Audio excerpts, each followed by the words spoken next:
keran.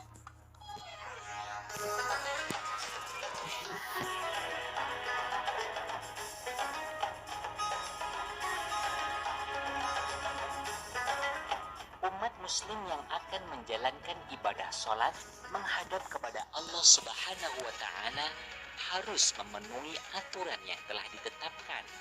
Di antara peraturannya, seorang yang akan menjalankan ibadah sholat harus membersihkan dirinya dari najis, hadas kecil dan hadas besar. Tata cara menghilangkan hadas kecil adalah dengan cara berwudu.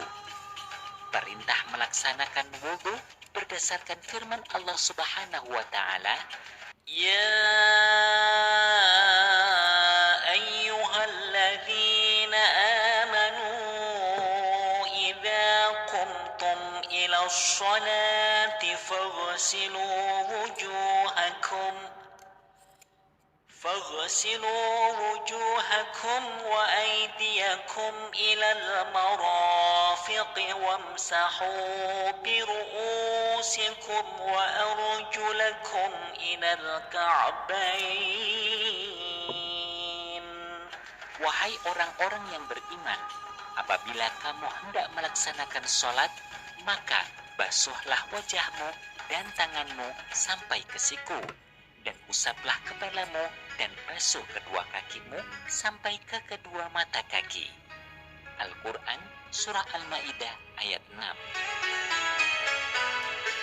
Keabsahan wudhu cukup menentukan sah dan tidaknya sholat.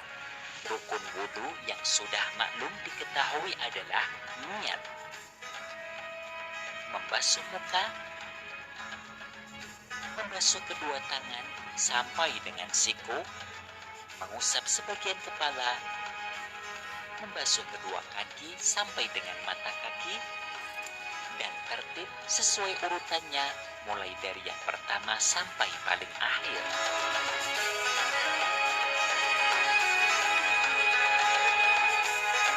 Berikut ini adalah di antara adab berwudu dengan menggunakan keran. 1. Orang yang berwudu disunnahkan menghadap ke arah kiblat. 2. Wudu dilaksanakan di tempat yang airnya bisa mengalir lancar sehingga tidak menggenangi lokasi berwudu. 3. Usahakan cari tempat yang airnya tidak mudah menciprat ke tubuh dan lokasi sekitar. Demikian disampaikan oleh Syekh Ahmad bin Muhammad dalam kitabnya Al-Lubab. 4. Apabila memungkinkan, wudu disunahkan dengan duduk. 5. Posisi keran di depan orang wudu bagian kiri. Menurut Sayyid Hasan Al-Kaf dalam kitab Al-Aham, memposisikan keran di sebelah kiri akan memudahkan orang yang berwudu bisa menjalankan sunnah-sunnah wudu yang lainnya. Contohnya, ketika orang yang berwudu ingin membersihkan kotoran yang ada di dalam hidung, disunnahkan menggunakan tangan kiri. Maka, tangan kiri orang yang berwudu sudah dekat dengan keran. Begitu pula ketika menyela jari-jari kaki, orang yang berwudu dianjurkan menggunakan tangan kiri. Keran yang berada di sebelah kiri akan cukup memudahkan tangan kiri menyela jari kaki. 6. Membuka tuas keran secukupnya. Membuka tuas keran sesuai kebutuhan supaya tidak berlebihan dalam menggunakan air wudu. Rasulullah Shallallahu Alaihi Wasallam bersabda, "La tusrif, jangan berlebihan." Qil, lalu ada yang bertanya kepada Nabi, "Ya Rasulullah, awafil wudu israf." Wahai Rasulullah, apakah di dalam wudu juga ada istilah berlebih-lebihan? Kemudian Rasul bersabda, "Qal, na'am, wa fi kulli syai'in israf." Rawahul Hakim wa Ibnu Asakir. Iya, pada setiap hal bisa saja ada berlebih-lebihannya. Hadis riwayat Al-Hakim dan Ibnu Asakir.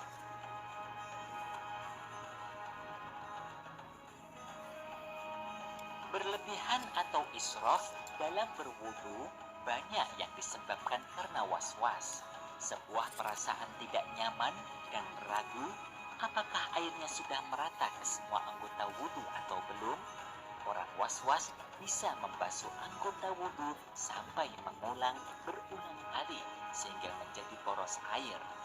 Was-was bisa timbul akibat bisikan jenis syaitan tertentu yang mempunyai tugas mengganggu orang dalam menggunakan air.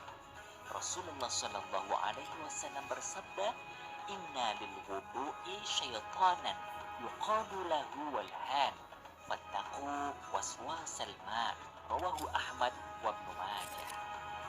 Artinya, dan dari Abi Sa'ad berkata, Rasulullah Shallallahu Alaihi Wasallam bersabda, sesungguhnya dalam wudhu ada satu syaitan yang dinamakan walhan.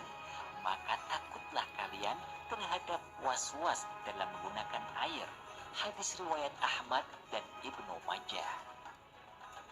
7. Membasuh bagian tangan dimulai dari siku. Dalam masalah ini terdapat perbedaan pandangan antara ulama. Menurut Imam Romli, saat berwudu menggunakan keran, ketika membasuh kedua tangan, sebaiknya mendahulukan bagian siku terlebih dahulu. Kemudian diakhiri basuhannya sampai telapak tangan. Berbeda apabila seseorang berwudu dengan menggunakan gayung. Imam Romli berpendapat sebaiknya dimulai dari telapak tangan terlebih dahulu, kemudian diratakan sampai siku. 8. Mengusap sebagian kepala dengan mengambil air dari keran. 9. Membasuh kaki dimulai dari ujung jari. Saat membasuh kaki, bagi orang yang berwudu dengan menggunakan keran, sebaiknya dimulai dari ujung jari, kemudian diratakan hingga tumit dan anggota kaki yang lain. 10. Pastikan kesucian tuas keran. Jangan sampai menyentuh tuas keran dengan yang terkena najis. Jika tuas keran sampai tersentuh najis, tuas harus disucikan dengan cara dicuci tuasnya. Hal ini penting diperhatikan karena tuas yang najis dan tidak dicuci tersentuh dengan tangan, kemudian sholat bisa mengakibatkan sholatnya tidak sah.